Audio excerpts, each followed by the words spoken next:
Nagbibigayan. And bossing, At sila pinakamaayos. Di nagtulakan, di nagpagawan. Magandang bayanihan yan. Nagtutulungan. Marami tayong mga volunteer dyan sa barangay na yan. Alam niyo naman kasi pagka ganitong panahon, kailangan buhayin ang bayanihan. Nagdadamayan.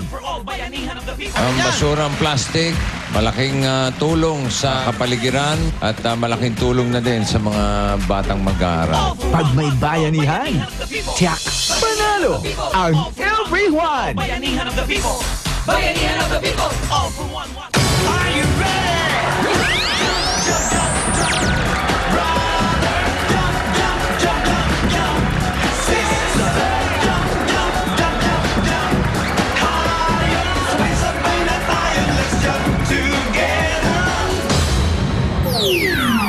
Hoy! Ito na ang bayanihan. May kasamang swerte. One for one. Bayanihan of the people. Hatid ng Coca-Cola, Pure Gold, Master Sardines, Bioderm, MSC, Heartbeat, Milky at Oreo. Muli na naman tayo mag-iipon ng mga silya sa Plastic ni Juan Project at sa inyong pagkikipagtulungan, meron na tayong dalawa.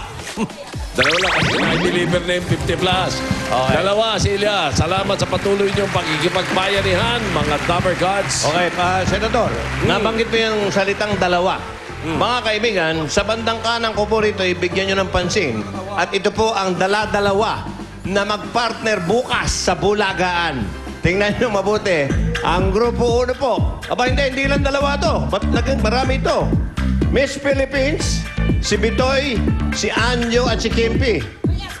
May escort, may mga escort. Yung Group 2, Miss Pangola, ito yung controversial na beauty queen.